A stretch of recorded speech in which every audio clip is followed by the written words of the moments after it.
Hello and welcome to the Cognitive Edge.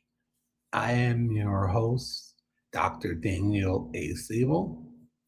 Today, I want to discuss something that cannot be measured by a standardized test, downloaded as an educational app, or even created through a new curriculum. Yet, it can determine whether any of those things actually work. So, um, and that something is trust. More specifically, I want to discuss the trust between a student and the teacher. We spend a great deal of time with students, and we spend a great deal of time discussing instructional strategy, educational technology, assessment data, classroom management, and academic standards. And these things matter 100%. However, beneath all of that is a basic human question that every student asks, even if they should never say it out loud, is can I trust this person? Can I trust this teacher to treat me fairly? Can I trust this teacher not to embarrass me when I make a mistake? Um, that's a big one. Can I trust this teacher to really listen to me when I'm struggling and actually listen? Can I trust this teacher to recognize that there may be more happening in my life than what appears on the assignment? Um, can I trust this teacher to challenge me without giving up on me? If the answer is yes, then learning becomes possible in a deeper way. If the answer is no, even an excellent lesson may never reach the student. Trust really comes before academic risk. Learning requires risk. Every time a student raises a hand, tries a difficult problem, reads aloud, shares an opinion, asks for help, or submits a piece of writing, that student is really um, taking a risk. And the student is revealing what they know and what they do not know. Adults sometimes forget how vulnerable that this can feel. It's a very easily put on to you. So imagine being asked to solve a problem in front of 30 people while knowing that your classmates may laugh if you get it wrong. Imagine struggling to read and being called on without warning. Or imagine a question only to hear we already covered that. These are moments, they may appear small to an adult, but they can have a lasting effect on a student. A student who feels humiliated may stop um, asking for help, or a student who believes the teacher has already judged them may decide there's no reason to keep trying. That is why psychological safety matters. Students need to know that confusion is not a character flaw. They need to know that mistakes are expected during learning, and they need to believe that asking for help will not be used as evidence that they are incapable. A trusted teacher creates a classroom where students can say, "Oh, I don't understand," without showing fear. Those may be the three most important words a student can say in school. Unfortunately, many students learn to hide them rather than show them. Um, Trust really is built in small actions. So, trust really is created by one dramatic speech. It develops through repeated experiences. Teachers, they build trust when they greet students by name. when they keep their promises, explain their decisions, listen, without immediately interrupting, and apply classroom expectations consistently and not be off on that. Um, they build trust when they admit mistakes. A teacher who says, I handled that incorrectly and I'm sorry, does not lose authority. The teacher demonstrates integrity. Students understand that teachers and adults make mistakes, and what they watch carefully is whether adults take responsibility for those mistakes. Trust, it also grows when teachers notice effort, not only achievement. Um, the student who earns the highest grade usually receives recognition. But what about the student who finally completes an assignment after weeks of struggling? What about the student who reads one paragraph aloud despite having severe anxiety? What about the student who asks for help instead of walking out of the classroom? These moments, they matter. And when teachers recognize them, students, they begin to believe that growth is visible. Trust is also built through predictability, remaining constant. Students should not have to guess which version of the teacher will enter the classroom each morning. Expectations should not change based on the teacher's mood or depending on which student is involved. Consistency creates security, and security makes participation easier. Participation makes learning more likely. Um, Fairness, it does not always mean sameness. I think students, they pay close attention to fairness, and they notice who gets corrected publicly and who receives a private conversation. They notice who is given another chance and who is immediately punished. They notice whether some students are allowed to explain themselves while others are assumed to be guilty no matter what they did or they didn't do. So, um, however, fairness does not exactly or always mean treating every student exactly the same. One student may need additional time, another may need directions read aloud. A student experiencing anxiety may need a short break. A student with a disability may require accommodations. Providing these supports is not favoritism, it's responsible teaching. The goal is not to give every student the same thing. The goal is to give every student a genuine opportunity to succeed. Teachers, they can strongly strengthen trust by explaining that this distinction without revealing private information.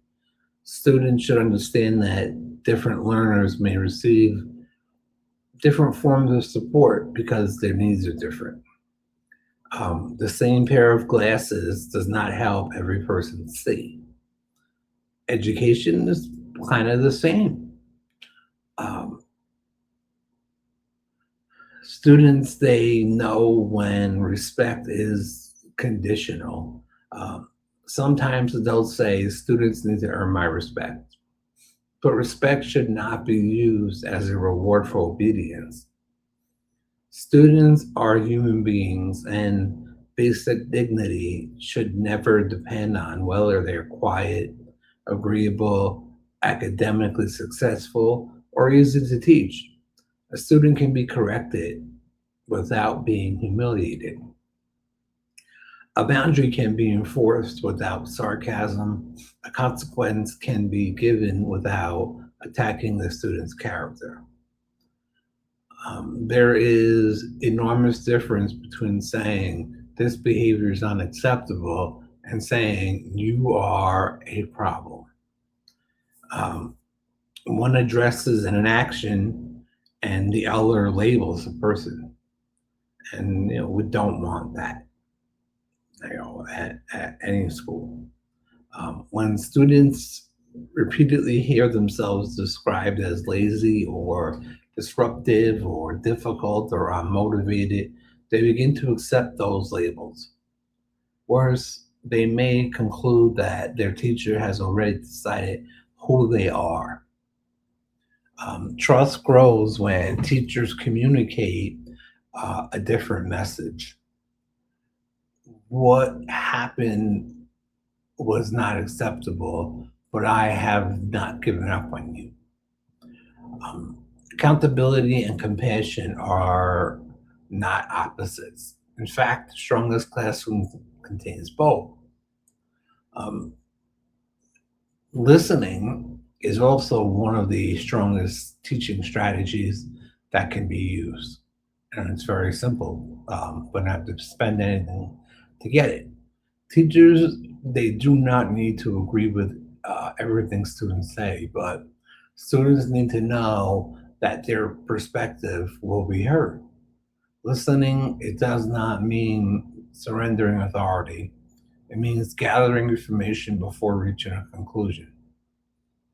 A student who puts their head down may be exhausted or anxious or confused, overwhelmed, or afraid of failing. A student who refuses to complete an assignment may be avoiding work, but a student may also lack the skills needed to begin.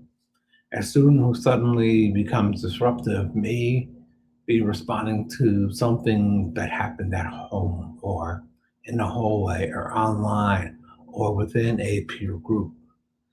Um, Things happen everywhere. Behavior communicates something. That does not excuse harmful behavior, but it should make us curious about what is underneath it. Before asking, how do I stop this behavior? We should ask, what is the student trying to communicate? Sometimes the difference between escalation and connection is one calm question. Tell me what happened. When we must allow the student, then we must allow the student to answer and how they must. Um, some things that break trust. Um, Trust really, it can take months to build and seconds to damage. Public humiliation breaks trust. Sarcasm directed at a struggling student breaks trust. Discussing a student's private information where other students can hear breaks trust. Um, Failing to provide required accommodations break trust. Um, Making promises and repeatedly failing to keep them um, breaks trust. Assuming guilt before hearing the student's perspective definitely breaks trust. Inconsistent discipline breaks trust. Ignoring bullying, threats, or requests for help breaks trust. Students remember how adults basically respond when they are vulnerable. They remember when they were protected, dismissed, believed, or blamed. This does not mean that teachers must be perfect. Perfection is really impossible. It means that when harm occurs, the adult must acknowledge it and take meaningful steps to repair it. Um, Now, how do we repair a damaged relationship? Um, it's very hard when you're dealing with a child, and that's obvious. Uh, when trust has been broken, and there is a fine line too. Pretending that nothing happened rarely works. Students may return to class, but that does not mean that the relationship has recovered. Repair begins with acknowledgement. A teacher might say, I realized that I embarrassed you when I addressed you in a situation in front of the class. I should have spoken with you privately, maybe. I'm sorry, and I'll handle it differently next time. The apology is clear. It does not make excuses or blame the student. It um, or it includes like the phrase, for instance, if you felt hurt. It identifies what happened and explains what will change. The next step is consistency. An apology without changed behavior is only a temporary collection of words. So teachers must show and do through their actions that the same harm will not continue. Trust is rebuilt when students see evidence that the adult listened. Um, Repair may also require time. Adults should not demand immediate forgiveness from students. If we want young people to understand boundaries, we must respect theirs as well. The role of the school librarian in all this, trust is really equally important in the school library. The library can become one of the few places where students are allowed to explore their interests, ask questions, seek reliable information, and experience a sense of belonging. A librarian may also be the adult a student approaches when the student does not feel comfortable speaking in the classroom. Um, this makes students' confidentiality, professional judgment, and active listening especially important. School librarians, they build trust by creating welcoming spaces, representing different experiences in the collections, helping students without making them feel inadequate, and protecting their intellectual freedom. A student should be able to ask for help finding a book without being mocked for the reading level. And a student should be able to investigate a sensitive subject without being treated as suspicious. A student, should be able to enter the library without feeling that the space belongs only to top readers or academically successful students. A trusted library is more than a room filled with information. It's a place where curiosity is treated with dignity. Um, Trust, it does not mean lowering expectations. Um, there is a mistaken belief that relationship centered teaching means avoiding consequences, lowering academic expectations, or even trying to become a student friend, which is completely inappropriate. Should not be ever, never, ever. And that clearly is not trust. Students often trust adults who hold them to high standards, provide that those standards are fair, understandable, and supported. A trusted teacher does not say, you do not have to do this because it is difficult. A trusted teacher says, this is difficult, but I'll help you find a way through it. That difference is really important. Students, they need adults who believe they are capable of growing. High expectations communicate beliefs, but only when students are given the instruction, time, accommodations, feedback, and encouragement needed to meet them. Um, Demanding success without providing support is not rigor, it is abandonment dressed up as high standards.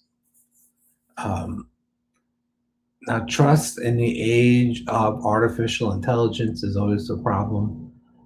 Trust has become even more important as artificial intelligence enters education. We see this quite often. Students, they need clear guidance about when AI must be used, how its use should be really disclosed, and where independent thinking remains necessary. If expectations are vague or constantly changing, students may feel trapped by rules that they do not understand. Teachers also need to avoid assuming that every polished assignment was produced dishonestly. Um, False accusations can seriously damage relationships. Um, Instead of creating a culture of surveillance, schools should develop transparent expectations and design assignments that include discussion, reflection, drafts, source information and evaluation, and demonstration of thinking. Students should be taught that responsible AI use requires honesty. Teachers must model that same honesty by explaining how decisions are made and acknowledging the limitations of detection systems. Trust must work in both directions. Now, there's also a challenge for educators. I want educators to just consider the following questions. Okay. Do your students feel safe telling you they are confused? Do they believe you will listen before judging them? Are your expectations consistent? Can you apologize when you make a mistake? Do you correct behavior while preserving dignity? Do your students know that you believe they can improve? And perhaps the hardest question is, would the students who struggle the most describe your classroom as a place of trust? It's easy to build relationships with students who complete their work, follow directions, and respond positively to instruction. The real test is how we treat the student who is withdrawn, angry, anxious, disruptive, or convinced that school has nothing really to offer. Um, that student may not respond immediately to kindness or consistency. Trust may develop slowly because the student has learned not to depend on adults. Um, and also, do not confuse caution with disrespect. Sometimes a student is not refusing the relationship, the student is waiting to see whether the relationship is real. Trust, it does not replace good teaching. It makes good teaching possible. Students may comply with an adult they fear, but compliance is not the same as learning. Silence is not also engagement or always engagement. A completed worksheet is not proof that a student feels understood, challenged, or connected. When students they trust their teachers, they are more willing to ask questions, access feedback, and accept feedback, attempt difficult work, acknowledge mistakes, and persevere when learning becomes uncomfortable. Trust is built through fairness, consistency, honesty, respect, listening, accountability, and care. It is damaged when students are embarrassed, they're ignored, they're labeled, or treated as though their struggles make them less worthy of dignity. Every lesson um, communicates more than its academic content.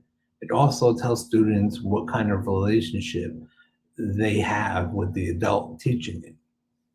Before students can fully trust the learning process, they must trust the people guiding them through it. Trust before teaching does not mean relationships are more important than learning. It means relationships are one of the ways learning happens. I'm Dr. Daniel A. Sable, and this is the Cognitive Edge, where teachers, librarians, technology professionals, and education leaders come together to examine how learning truly works. Thank you for watching. Have a wonderful night.